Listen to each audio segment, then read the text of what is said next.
Próximo. Boa noite a todos os irmãos e irmãs. Vamos continuar hoje, nesse sábado, né, a leitura do livro A Ordem de Deus. É isso mesmo, Michel? A Ordem de Deus, né, esse livro? Isso. Livro A Ordem de Deus. Estamos aí nessa parte, 4 coisas tangíveis no cristianismo. Então, vamos continuar com essa leitura aqui, que seja de proveito para todos, né? 4 coisas tangíveis no cristianismo. Se praticarmos o cristianismo simples, como encontrado na Bíblia, descobriremos que existem realmente poucas coisas tangíveis em toda a nova ordem de adoração cristã. A ordenança do batismo, a ordenança da ceia do Senhor, a Bíblia, a cobertura para a cabeça para as irmãs. Talvez pudesse haver outra, se adicionarmos a coleta a isso. 1 Coríntios 16, de 1 a 2. Mas, como a Escritura indica que isto é para ser oferecido como parte do louvor e ações de graças por ocasião da ceia do Senhor, Hebreus 13, 15 a 16, vemos a coleta como incluída na ceia. A razão pela qual o cristianismo tem tão poucas coisas exteriores é que está baseado em fé. A Escritura diz: andamos por fé, e não por vista. 2 Coríntios 5, verso 7. Tendo uma nova vida, novo nascimento, e o Espírito de Deus que habita em nós, não precisamos mais nada para praticar o cristianismo. Os cristãos poderiam estar reunidos para adoração e ministério em uma casa, cozinha ou garagem, etc. E se fosse feito de acordo com a palavra de Deus e o Espírito de Deus, eles teriam o Senhor no meio deles. A ceia do Senhor foi instituída pela primeira vez em um quarto de hóspedes, em uma casa em Jerusalém. Lucas 22, versos 7 a 20. Sua presença no meio deles era tudo o que eles precisavam. Agora perguntamos: onde está todo o embelezamento da religião profissional da cristandade diante desse padrão simples para os cristãos estarem reunidos para adoração e ministério? Onde está a necessidade de construir enormes catedrais e complexas organizações denominacionais? Onde está a necessidade das orquestras, do entretenimento e do dinheiro que muitas vezes marca as igrejas na cristandade? Tudo some de vista num momento. Se é verdade que o cristianismo tem apenas essas poucas coisas tangíveis, então tudo é colocado de lado imediatamente. Mas onde está Cristo nesta maneira simples de estar reunidos? Ele está no meio onde prometeu estar. Mateus 18, 20. E se temos Cristo, temos tudo o que precisamos.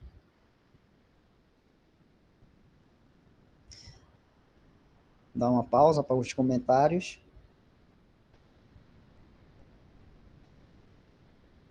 Primeiro comentário que eu queria fazer aí para os irmãos, né? Vou fazer um comentário rápido para dar oportunidade também para os outros irmãos comentar, porque esse parágrafo é pequeno, mas é muito rico, né? Vamos dizer assim.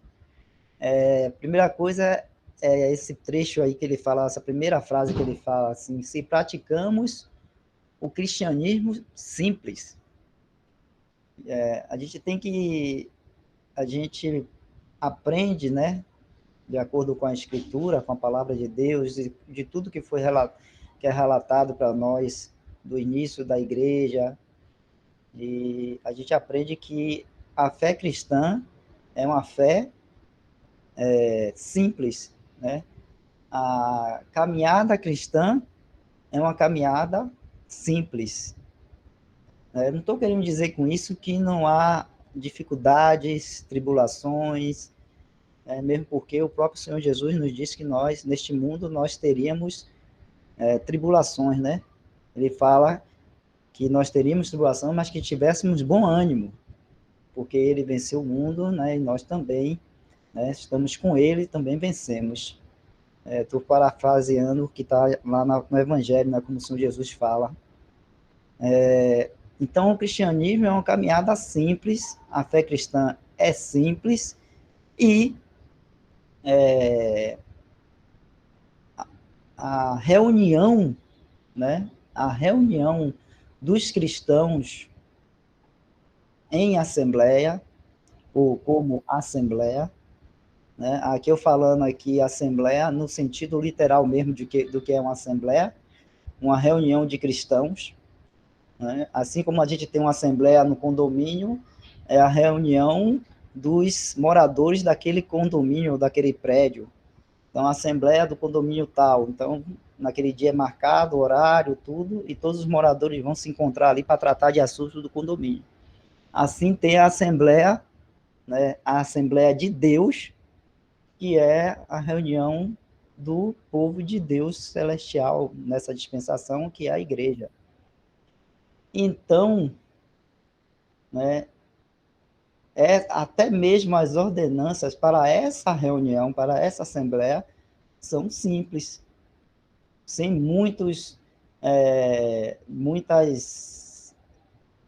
sem muitas regras, sem muitos detalhes, sem muitos outras, como ele fala aí, né? Ele fala de coisas tangíveis, que seria aquilo que a gente pode pegar. Coisas tangíveis são coisas que a gente pode pegar, pode sentir com nossos sentidos naturais, né? O olfato, a visão, a audição, o tato. Então, isso são coisas tangíveis. Por isso que ele coloca aí que na adoração cristã existe só essas 4 coisas tangíveis aí, né? A ordenança do batismo, que é uma coisa tangível que a gente usa, que para fazer o batismo a gente usa água, né? Tem que ter a água para fazer o batismo, é uma coisa tangível a água. A ceia do Senhor, onde nós temos os elementos do pão, né, e do vinho lá, o cálice com vinho, o pão, né, como representação ali e simbolismo do corpo de Cristo e do sangue de Cristo que foi derramado por nós. A Bíblia, que é também outra coisa tangível, né, que é a palavra de Deus. Por que tangível? Porque a gente pega, né, uma coisa que foi escrita, né, Deus usou, né, seus instrumentos, homens, né, para inspirados por ele, inspirado por Deus, né, através do Espírito Santo ali, para escrever a Bíblia. Nós hoje temos ela tangível, a gente pode pegar, pode ler, né, e podemos levar até a reunião, seja no celular, seja de papel mesmo, né. E a cobertura para a cabeça para as irmãs, que ele está falando que é outra coisa tangível, né, porque precisa, né, para as irmãs cobrir a cabeça durante a reunião, elas precisam da cobertura, né, que seria ou véu, ou um chapéu, algo que cubra a cabeça, né, das irmãs. Logicamente, né, em geral, geralmente se usa, claro, o véu, porque é uma coisa mais adequada para se estar colocando na cabeça, né, do que alguma outra coisa assim, né, mas são coisas tangíveis aí. Então, a gente vê 4 coisas só, simples. Então,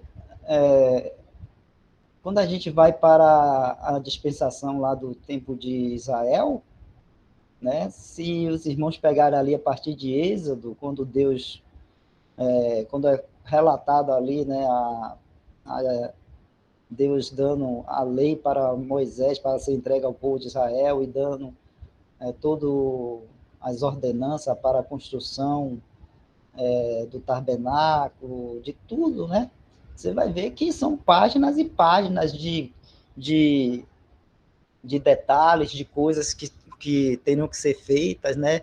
Até mesmo as vestimentas do sacerdote, detalhes da vestimentas, detalhes nos tabernáculos, o material que teria que ser construído, como teria que ser construído, o material da roupa, o material das cortinas, o material dos vasos, tudo, tudo, tudo. Então, são páginas e páginas, né, de ordenanças e para eles poderem fazer a adoração a Deus ali naquela dispensação, né? Então, além dos holocaustos, ofertas, incensos e tantas coisas, né? Você vê que a gente leu aí no livro, a Ordem de Deus, tem 4 coisas tangíveis nessa dispensação. Se for na dispensação do Antigo Testamento, com o povo de Israel, são, vamos dizer assim, centenas de coisas, de detalhes ali, tangíveis também, né? Tangíveis, todas tangíveis. Ainda mais eles que eram povo terreno, tudo era tangível ali, tudo, né? E como o irmão coloca aí, nessa dispensação que nós andamos por fé, nós não necessitamos de tudo aquilo que foi dado ao povo de Israel. Não necessitamos. Então, apenas essas 4 coisas tangíveis é nos dada, e com isso aí, essas pouquíssimas coisas, nós podemos adorar a Deus e ao Senhor Jesus Cristo, uma adoração muito mais elevada, vamos dizer assim, mais elevada, né? Melhor até, vamos dizer assim, melhor, porque o próprio livro de Hebreus, a carta de Hebreus fala disso, melhor do que a daquela dispensação do Antigo Testamento lá do povo de Israel. Eu vou só terminar aqui, abrindo aqui em Hebreus para mostrar aqui, e ele fala sempre na escritura de Hebreus, ele fala sempre que nós temos coisas melhores, né? Deixa eu ver aqui.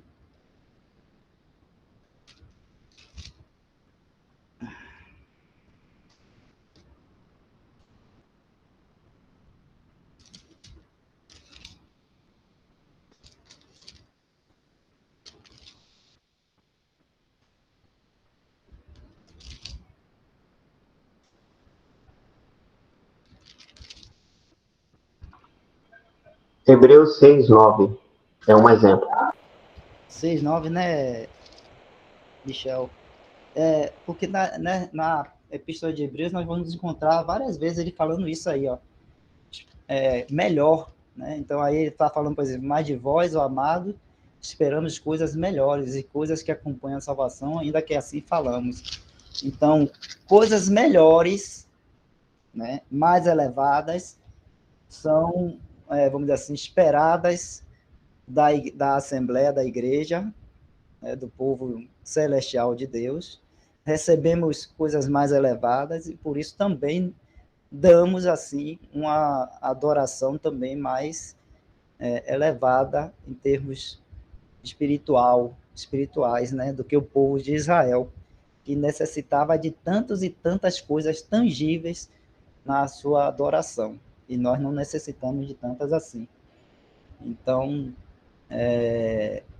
isso aí nos fala da simplicidade que é o cristianismo e o andar cristão, mas também nos fala, como o próprio Bruce coloca aí, nos fala de que andamos por fé e não por vista, né? E na fé não necessita de coisas tangíveis, a fé não necessita disso.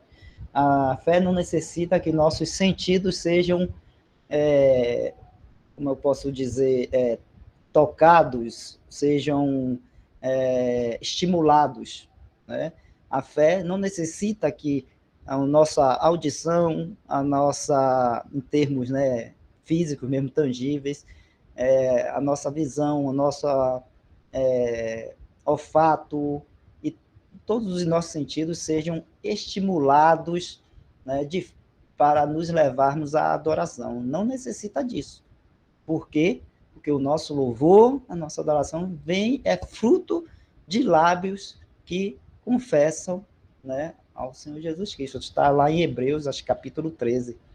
Então vem, né, do Espírito Santo que habita em nós, dessa nova vida que nós temos, né, e do Espírito Santo também em nós, que assim a gente pode fazer essa adoração cristã nessa fé aí.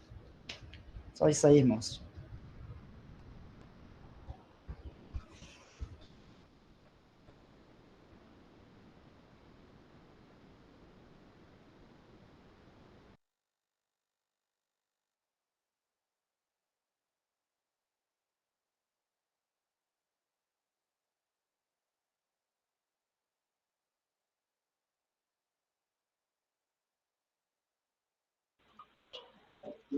O irmão Wesley abordou sobre as coisas melhores de Hebreus.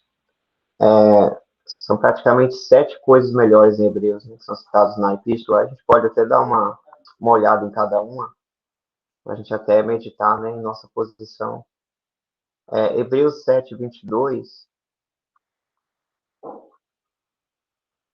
fala da melhor aliança. De tanto melhor aliança, Jesus foi feito fiador. Então, primeiro, melhor aliança. Segundo, melhor sacrifício. Hebreus 9, 23. Opa, não compartilhei, né? Já ia falar isso. Eu vou mostrar aqui novamente. A primeira, ó, de tanto melhor aliança, Jesus foi feito fiador.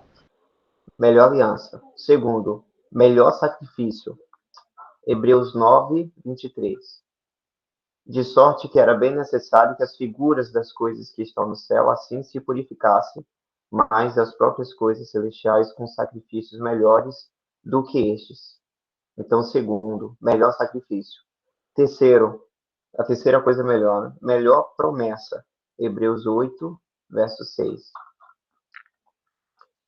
Mas agora alcançou ele ministério tanto mais excelente, quanto é mediador de uma melhor aliança que está confirmada em melhores promessas. Então, a melhor aliança leva a melhor promessa. O quarto, melhor esperança. Hebreus 7, 19. Pois a lei nenhuma coisa aperfeiçoou, e dessa sorte é introduzida uma melhor esperança, pela qual chegamos a Deus. A quinta coisa melhor, melhor possessão. Hebreus 10, 34.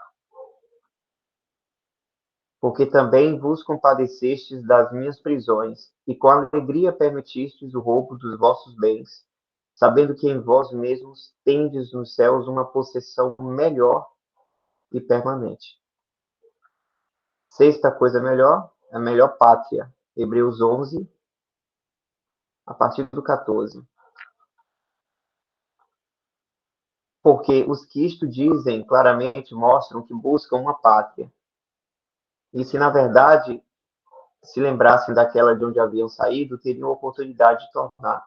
Mas agora desejam uma melhor, isto é, a celestial. Por isso também Deus não se envergonha deles de se chamar seu Deus, porque já lhes preparou uma cidade. Então, a sétima coisa melhor é a melhor ressurreição. Hebreus 11, 35. As mulheres receberam pela ressurreição os seus mortos.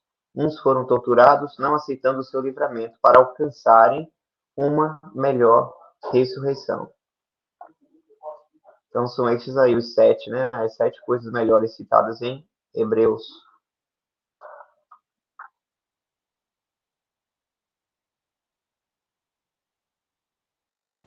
Irmão José Nilton levantou a mão.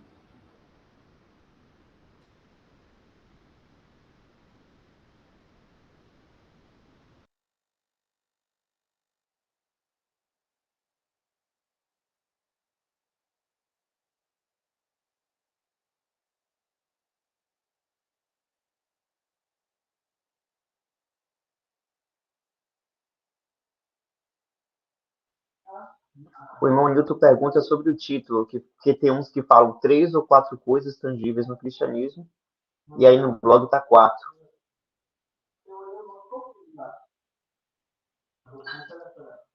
Mas olhando pelo texto, irmão, eu acredito que talvez seria 4 ou 5, né? Porque aqui no texto fala que poderia colocar a coleta na lista. Mas aí o próprio irmão esclarece de que a coleta, como ela faz parte da ordenança, opa, eu vou compartilhar aqui. Como a ordenança, a coleta faz parte da ordenança da ceia do Senhor, ou seja, acontece na mesma reunião, então a coleta é incluída nesse segundo tópico aí, então, da ordenança da ceia do Senhor.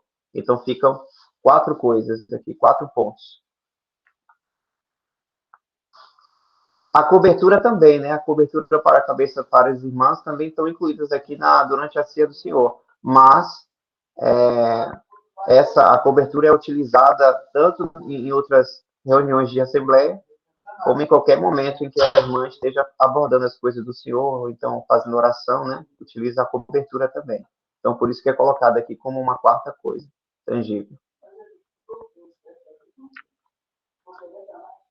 E já que a gente está falando disso aqui, eu até percebi que não cita a questão do homem aqui, né? Mas eu lembrei que, como está falando de coisas tangíveis, o homem só tem que ficar com a cabeça descoberta, então não utiliza nada tangível. É só os cabelos da cabeça mesmo para que tem cabelo. Para quem tem. O Michel, essa versão aí do blog que a gente está lendo é a última, é a versão mais atualizada, é? Porque a gente recentemente comprou um Às vezes livro. atualiza a edição, mas eu não sei se no blog se é atualizado ou não, entendeu? Às vezes eu fico confuso. Uhum.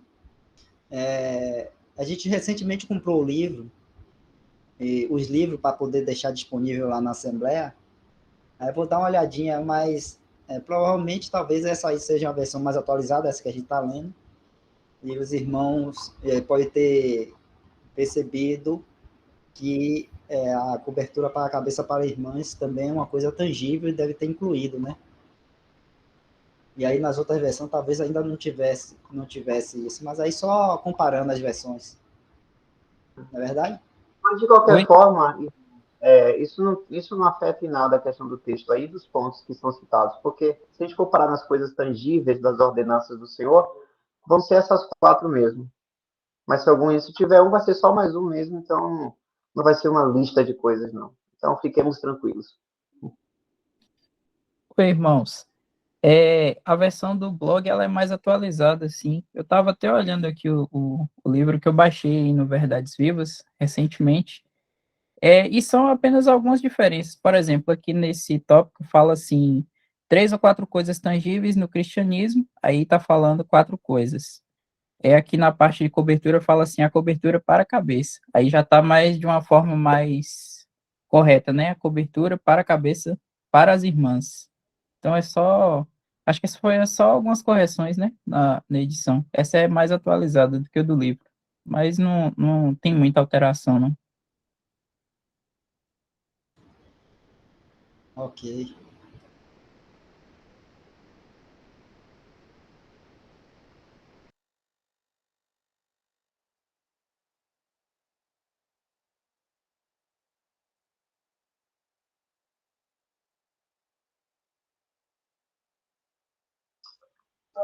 Então, não havendo mais comentários ou dúvidas, a gente vai então para o próximo tópico.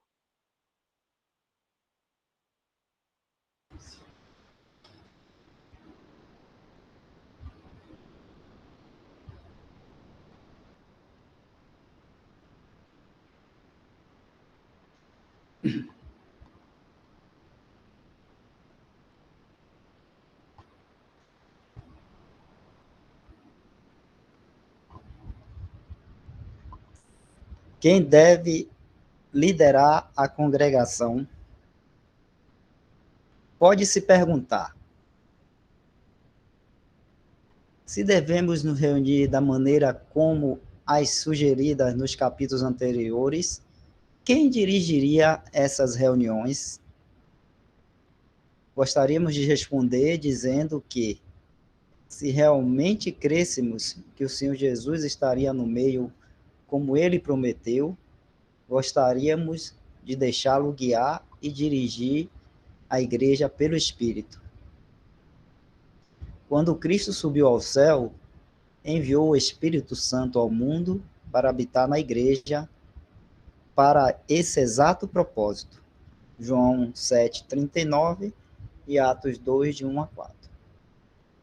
As principais obras do Espírito no cristianismo são exaltar a Cristo, unir os membros do corpo de Cristo na terra à cabeça no céu, por sua presença permanente, e guiar a igreja em todas as coisas, seja na adoração, Filipenses 3:3, na oração, Efésios 6:18 e Judas 20 e Atos 4:31, no ministério, João 14:26, 16, de 13 a 15 e 1 Coríntios 12:11, ou na evangelização, Atos 8:29, 13, de 1 a 4 e 16, de 6 a 7. Desde o momento em que o Espírito de Deus foi enviado ao mundo no Pentecostes, procuramos em vão no Novo Testamento por qualquer dirigente da igreja, exceto a direção soberana do Espírito Santo. É ele quem deve dirigir as reuniões da igreja. Todos os grupos eclesiásticos dirão que eles possuem a presença do Espírito. Mas a prova de que realmente acreditamos no poder e na presença do Espírito será vista em permitir que ele direcione as coisas nas reuniões da igreja. O que a Escritura exige de nós é que tivéssemos fé no poder do Espírito, comprovada pelo fato de deixar que ele, em seu devido direito, empregue quem ele quiser para falar nas reuniões. Para todos os que desejam estar reunidos de acordo com a ordem bíblica de Deus, fé será requerida. Mas isso não deve nos surpreender como cristãos, pois cada passo de nosso caminho deve ser em fé. A vida que agora vivo na carne, vivo-a na fé do Filho de Deus, o qual me amou e se entregou a si mesmo por mim. Gálatas 2, verso 20. E, novamente, o justo viverá no princípio de fé. Gálatas 3, 11. Na tradução de John Nelson Darby. Romanos 1:17 e Hebreus 10:38 também, né, fala do justo vivendo por fé, ou no princípio da fé. Se foi pelo poder do Espírito que Deus fez o mundo e tudo que nele há, Jó 26:13, 33:4, Gênesis 1, verso 2, certamente, então, ele deve ser capaz de dirigir alguns cristãos reunidos para adoração e ministério. Com alguém tão grande e tão competente quanto essa pessoa divina presente no meio dos santos reunidos, não é necessário nomear um homem para fazer sua obra, independentemente de quão capacitada essa pessoa possa ser. C.H. Mackintosh disse: se Cristo está em nosso meio, Mateus 18:20, por que deveríamos sequer pensar em estabelecer um dirigente humano? Por que não dar a ele seu lugar de direito e permitir que o Espírito de Deus lidere e dirija na adoração e no ministério? Não há necessidade de autoridade humana. Mesmo assim, as denominações criaram uma posição para um homem, um pastor ou um ministro, para conduzir a adoração. Na Bíblia, não achamos que Deus alguma vez estabeleceu um pastor ou ministro para conduzir a adoração da igreja. W.T.P. Woolston, deve ser assim, né? Disse: existe uma noção na cristandade de que um pastor é um homem colocado sobre uma congregação. A ideia está na cabeça das pessoas, mas não na Escritura. Se não é a ordem de Deus, fica claro que deve ser uma invenção humana. Ter um homem estabelecido na Assembleia para administrar a ceia do Senhor é realmente um erro monstruoso, pois não há nada sequer sugerido na palavra de Deus como um homem, mesmo um apóstolo, sendo separado para tal coisa. A Escritura simplesmente diz: estando nós reunidos para partir o pão, Atos 20, verso 7, na tradução brasileira. No entanto, esse arranjo humano é tão difundido na cristandade que pode ser visto desde a Basílica de São Pedro, em Roma, até a menor capela evangélica. Em vez de crentes estarem reunidos para adoração e ministério apenas em nome do Senhor e esperando a liderança do Espírito por direção, mal se pode encontrar uma reunião de oração sem que alguém, um líder de oração, esteja designado para conduzi-la. O que é tudo isso, senão um homem usurpando o lugar do Espírito Santo? É o triste fruto da incredulidade em sua presença pessoal no meio dos santos. Estabelecer um homem, por mais capacitado que seja, para liderar e conduzir reuniões de assembleia, é uma negação prática da presença e do poder do Espírito Santo. É realmente incredulidade ou ignorância quanto à competência do Espírito Santo para dirigir as reuniões. Quão triste é que tal interferência humana tenha deixado de lado a simplicidade da ordem divina. E o Senhor livre seu povo de um sistema de coisas tão contrário à sua mente.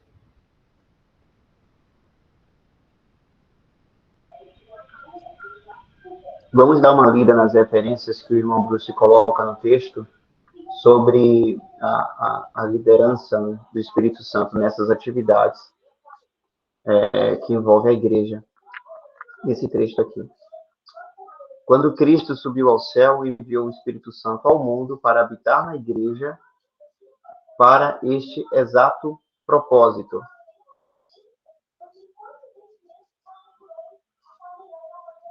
Então, aqui tem a primeira referência, João, capítulo 7, verso 39.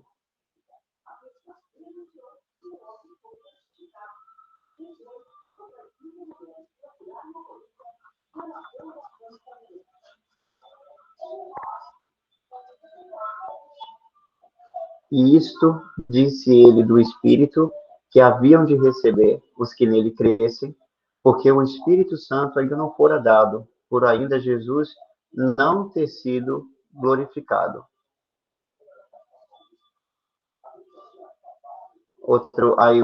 A outra referência é Atos, capítulo 2.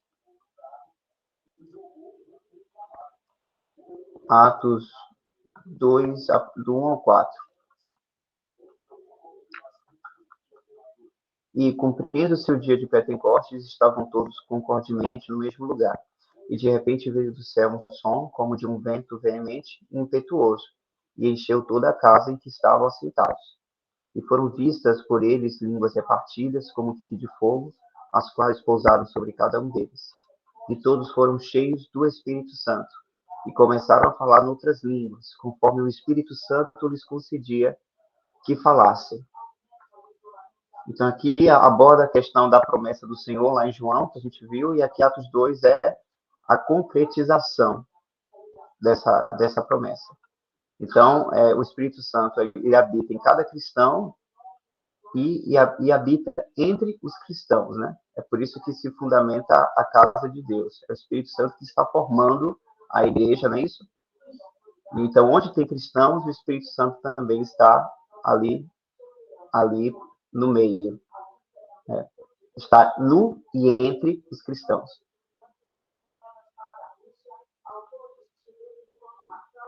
Então, o Espírito Santo está na terra aqui trabalhando. Então, aqui fala, né?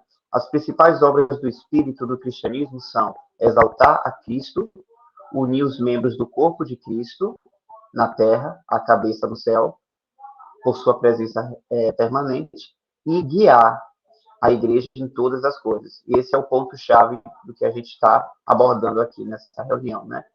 Sobre a questão da adoração e sobre essa pergunta aqui, quem deve liderar a congregação. Então, tem a ver com isso aqui, com esse guia, né? Então, o Espírito Santo, ele tem essa tarefa de guiar a igreja em todas as coisas, seja na adoração, e aí tem a referência aqui de Filipenses 3:3, vamos ver.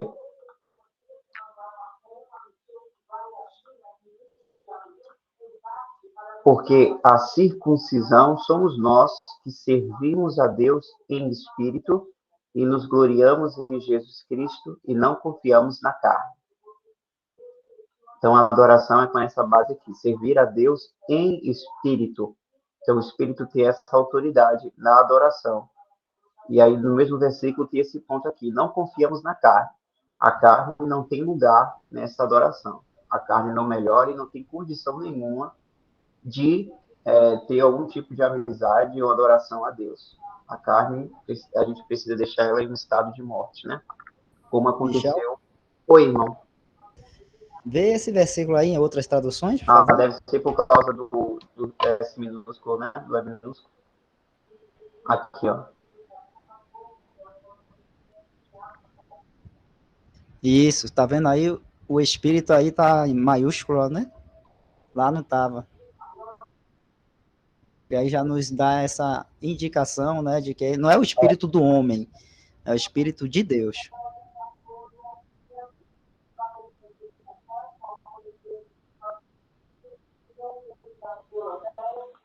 Isso. Então, aqui é a pessoa, né? No caso, o correto seria o espírito aqui maiúsculo, com E maiúsculo, porque é a pessoa. Servimos a Deus na pessoa do Espírito. E não confiamos na carne. Então, aqui é com relação à adoração, que é citado aqui pelo Bruce como referência. Então, o Espírito Santo guia a igreja em todas as coisas, na adoração, também na oração. A gente pode ver aqui uma das referências, não precisa ver as três aqui, mas vamos ver se é Efésios 6:18. Efésios 6:18. Orando em todo o tempo, com toda a oração e súplica no Espírito. Então, aqui é novamente por meio da pessoa do Espírito, e vigiando nisto com toda a... Não está aparecendo na apresentação, não, Michel? Opa, perdão. Aí, ó, Efésios 6:18. Orando em todo o tempo, com toda a oração e súplica no Espírito, na pessoa do Espírito, e vigiando nisto com toda a perseverança e súplica por todos os santos. Então, a gente já viu aqui a adoração na oração, agora a gente vai ver no ministério. E aí a gente vai ver essa referência de João, capítulo 14, verso 26. Mas aquele Consolador, o Espírito Santo, que o Pai enviará em meu nome, esse vos ensinará todas as coisas e vos fará lembrar de tudo quanto vos tenho dito.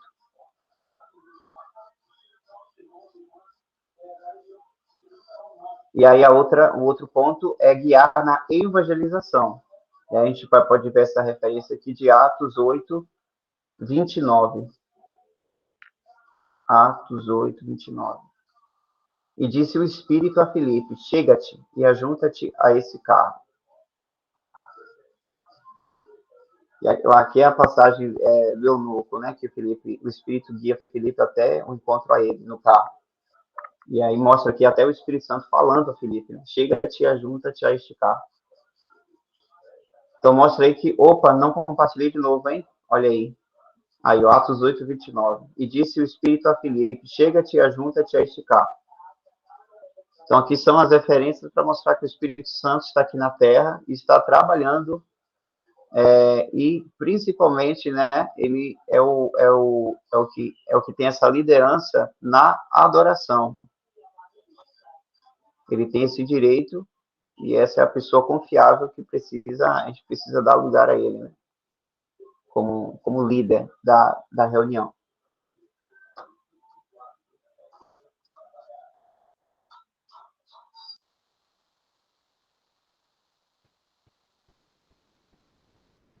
Concluiu, Michel? Ou vai? Concluir, irmão. Tá, eu queria descer mais um pouco aí, Michel, comentar com os irmãos. E depois tem aí no chat, Michel, tem uma pergunta da irmã, e depois agora o irmão José Nilton também levantou a mão. Tem uma pergunta da irmã Gel, e depois tem o irmão José Nilton. Mas eu queria comentar aí na parte final, quando ele fala aí, Michel, que desde a catedral, ou algum lugar lá em Roma, até uma capela evangélica, né, tem esse trecho aí que ele fala assim. Isso aí, ó.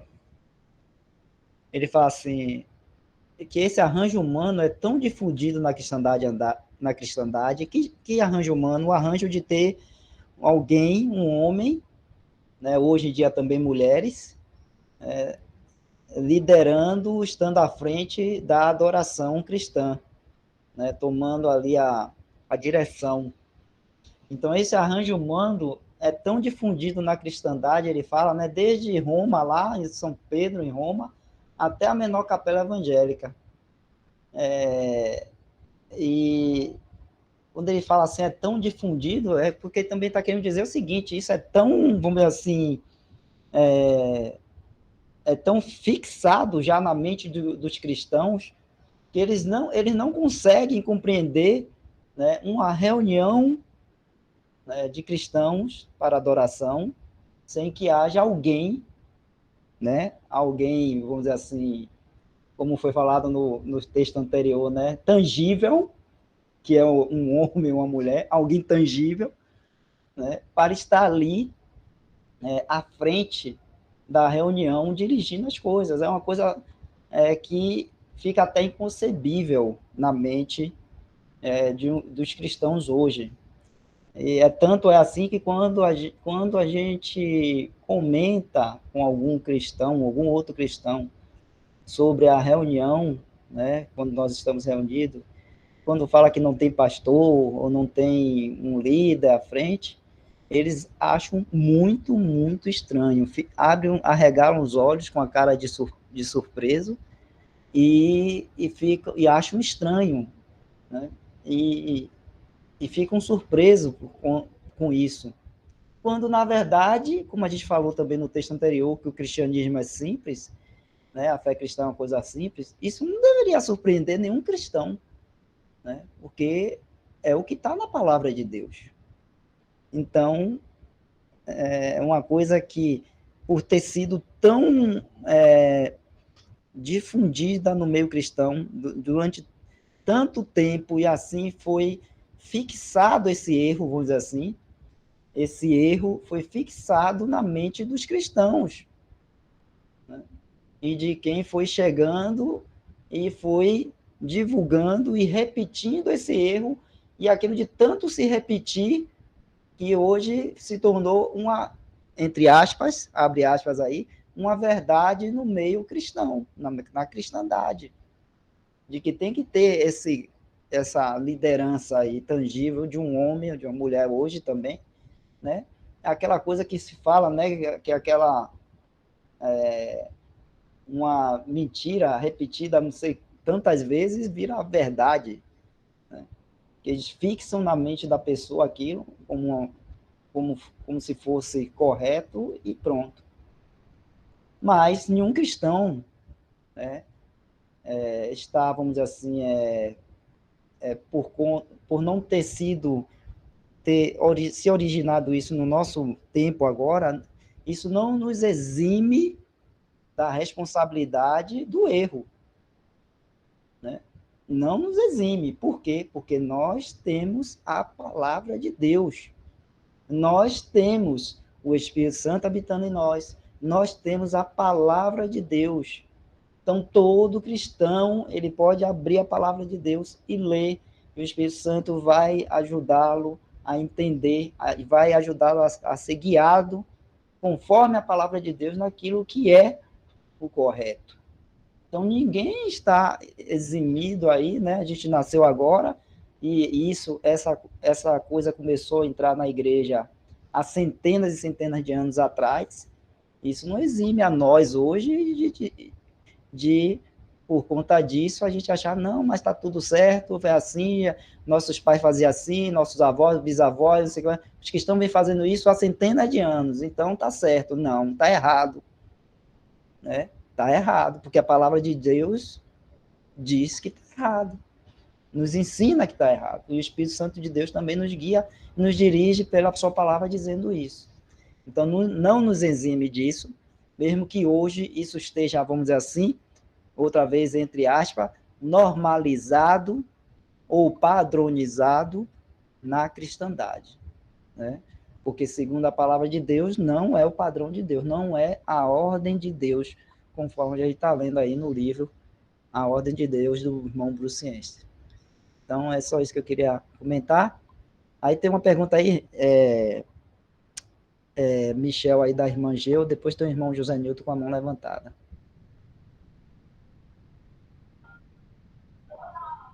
A irmã Geu pergunta aqui, como seria o dom de pastorear na palavra do Senhor? O que seria dom de pastor?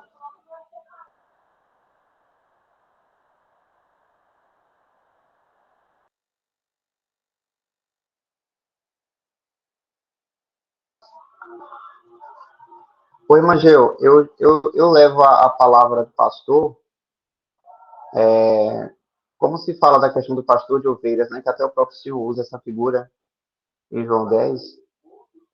No caso, um pastor de ovelhas, ele tem essa função de olhar, né, cada ovelha, cuidar das ovelhas, olhar cada uma, ver se tá todos bem, né, ver a condição de cada um, ou seja, é um tratamento mais direto para com os cordeiros, né, levando aqui para a figura do pastor de ovelha.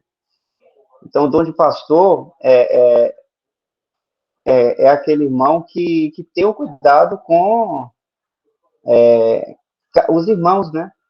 De ter um cuidado mais direto, que conversa, que visita, que vê como é que está a situação de cada um, né? Aquela coisa mais direta.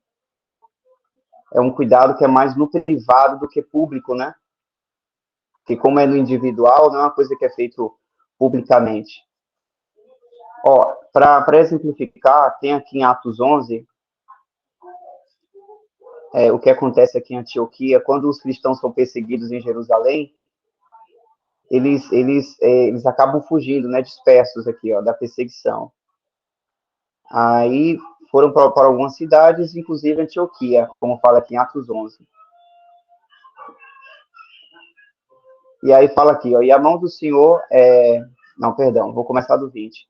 E havia entre eles alguns homens síprios e cirenenses, os quais, entrando em Antioquia, falaram os gregos, anunciando o Senhor Jesus.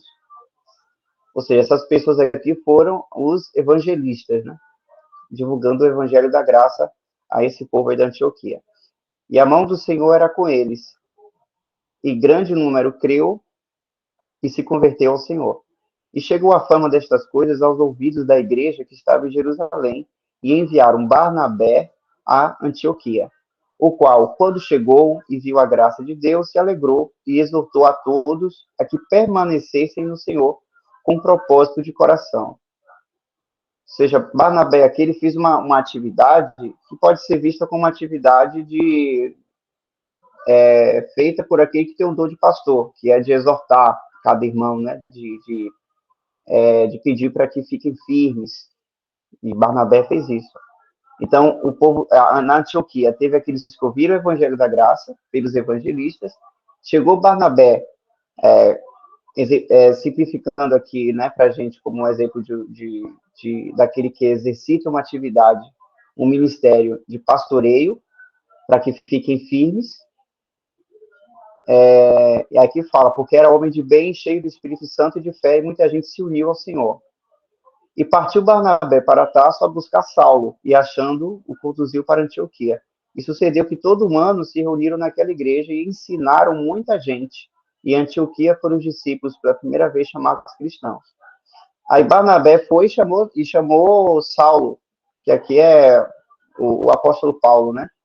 E o apóstolo Paulo, ele era aquele que tinha, a gente pode dizer que ele tinha um dom de mestre, porque ele ensinava, né, a assembleia, a sã doutrina. Então perceba como esse aqui é um exemplo prático de cada um com seu ministério e ao mesmo tempo tudo o corpo de Cristo sendo edificado, né, através desses dons. Então Barnabé, a gente pode ter essa figura aí de um exercício de um pastor.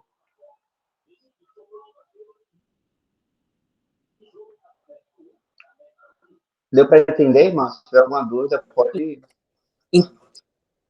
Entendi, sim, irmã. Muitíssimo bem. Glórias ao Senhor pela luz trazida. Obrigada.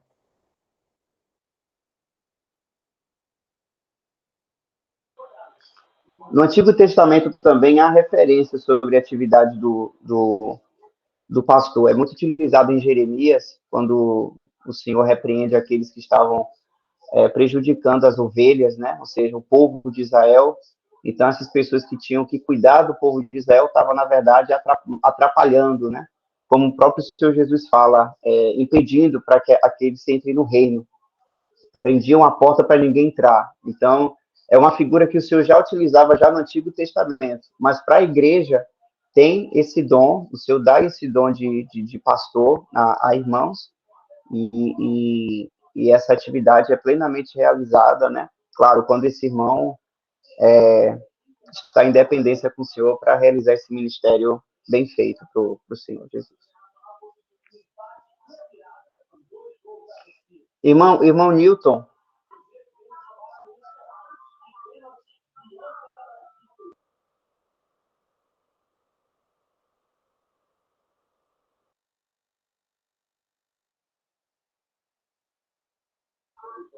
O irmão Newton quer a versão mais recente aí do livro, hein? Tem como baixar. Espera aí que eu vou passar aqui para o irmão. Irmão Eric mandou um link aí, não?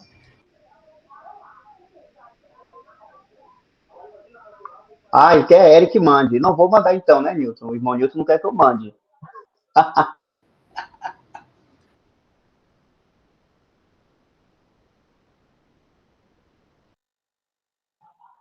Vou mandar mesmo assim, que eu não vou.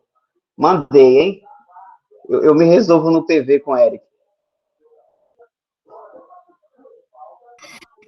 Na verdade, esse Eric aí nem existe, né? Porque tá escrito com R. Ah, escreveu errado. Não, logo o irmão Newton que digita tudo tão certinho, que grave. Botou Eric com C. Ai. Ei, Newton, complicou.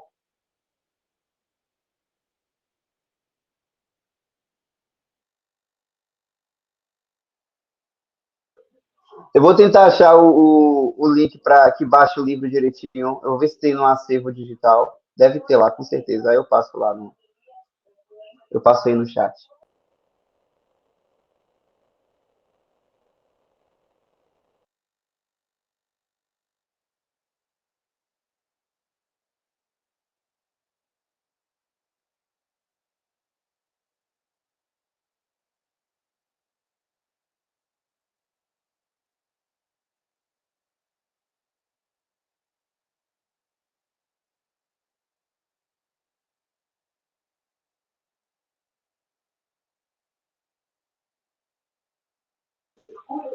Aí no acervo digital cristão que eu mandei o link, tem aí a opção de. Eu vou até compartilhar aqui também. Comprar o livro, que aí com certeza vai redirecionar para o Verdades Vivas. E tem o baixar o e-book, que é para ler no celular, no tablet.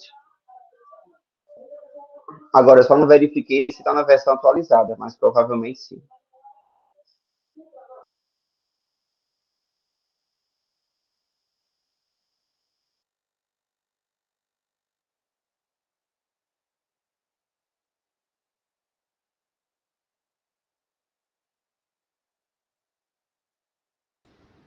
Muito bem, né?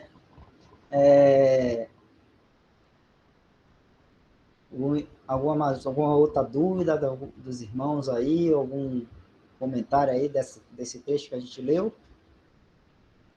Para a gente poder continuar?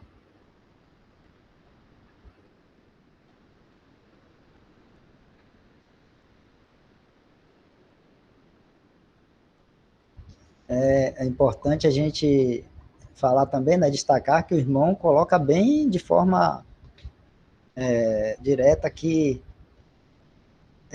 esse tipo de ação, né, da cristandade, de colocar um homem para dirigir as coisas que seriam dirigidas pelo Espírito Santo, né, é uma incredulidade, vamos dizer assim, né, uma falta de fé, uma incredulidade, porque até no início do texto ele destaca bem que, né, sendo quem dirige, né, a adoração cristã, sendo o Espírito Santo de Deus, né, o Senhor Jesus presidindo, o Espírito Santo dirigindo, ele coloca, né, que Deus, né, o Senhor Jesus, o Espírito Santo, eles criaram todas as coisas, né, lá no, ele até cita Gênesis, né, o capítulo lá de Gênesis, e a gente sabe que tanto Deus Pai, como Deus Filho e o Espírito Santo estavam lá presentes assim na criação de todas as coisas. Então, a gente pensar que hoje, né, nessa atual dispensação da igreja, onde a gente viu aí aqui um tempinho aqui atrás, e o irmão Michel até leu, né, 7 coisas melhores, né, na epístola de Hebreus com relação a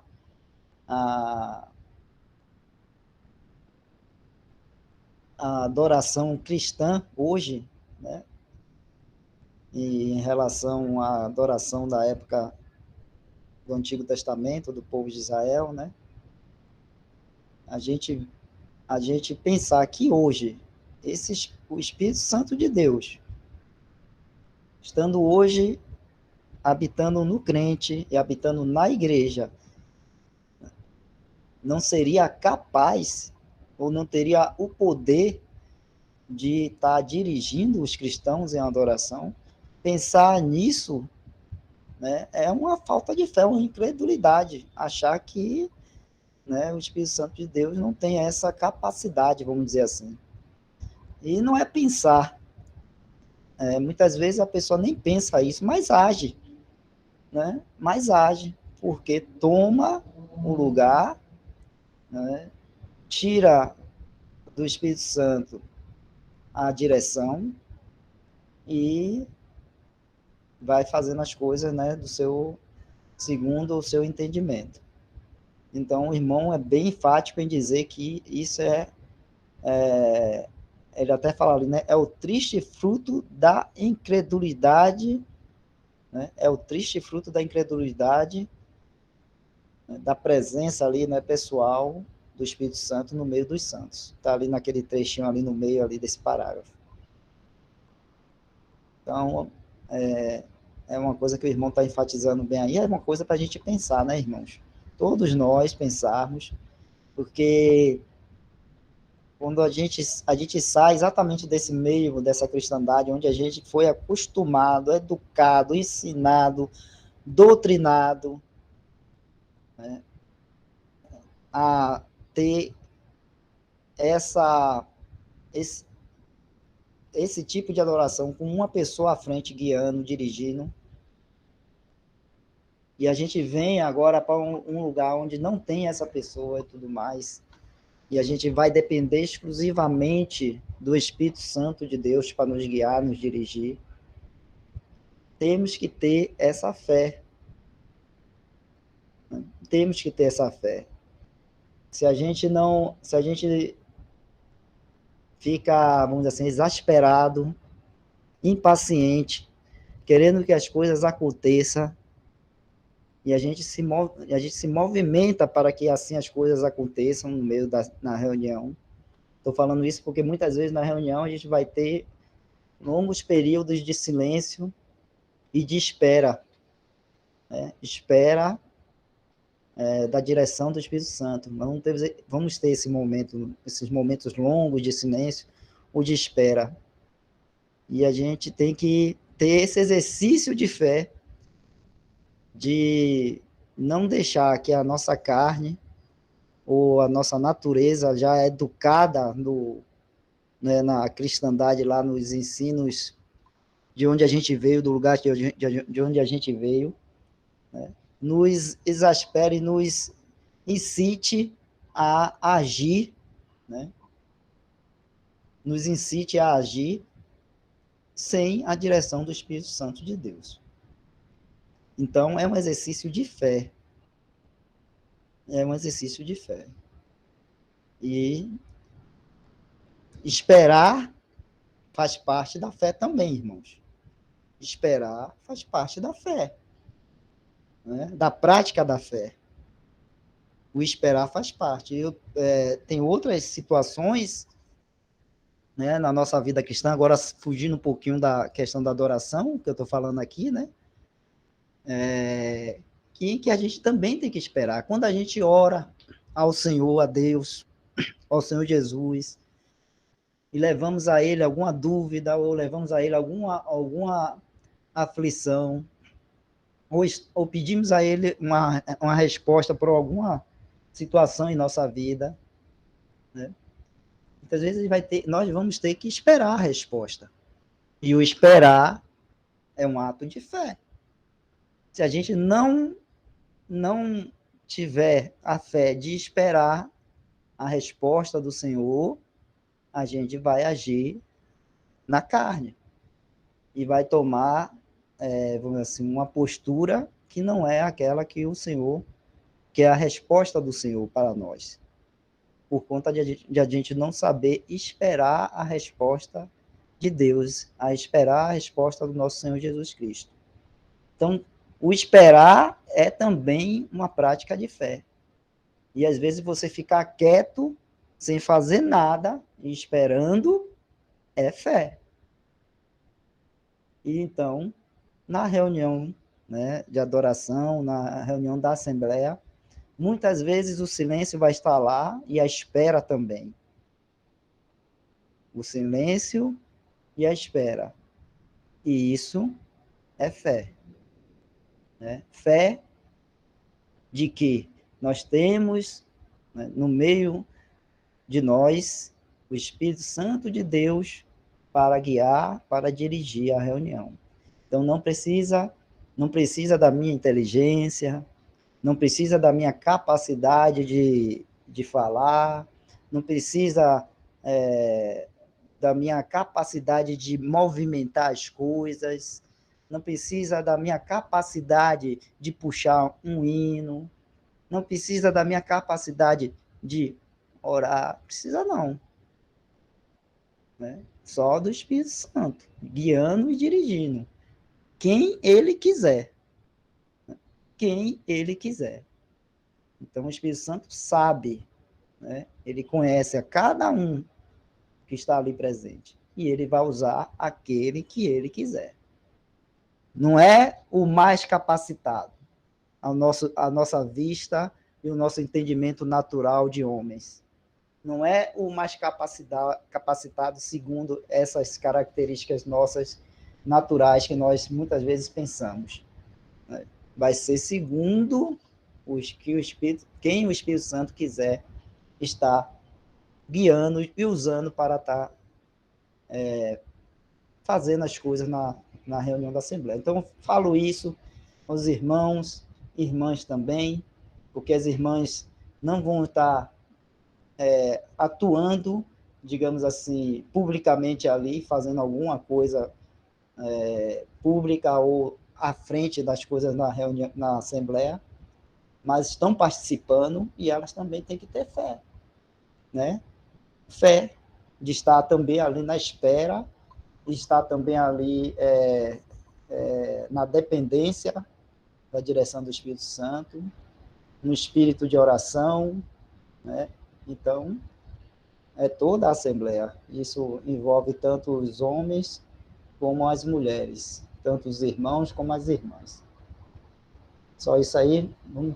Se algum irmão quiser também falar, a gente pode esperar mais um pouquinho e depois continuar.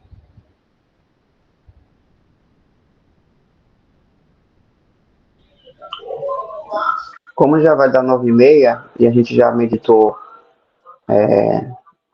esses assuntos assim, eu creio que já a gente deixa o próximo tópico para a próxima reunião.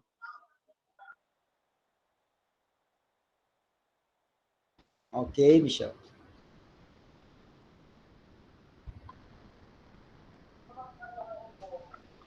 Atenção, Eric. Anote aí, irmão, ó, o secretário. O sacerdócio de todos os crentes. Já tô anotadinho aqui.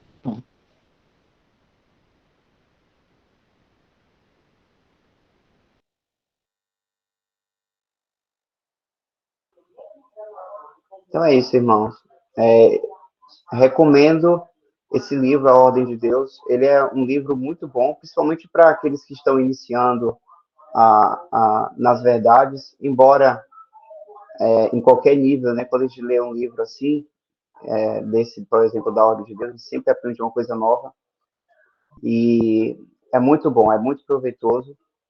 Trata de muitos assuntos, então vale muito a pena ler. Inclusive, as referências que são citadas no texto, é bom ver de uma em uma.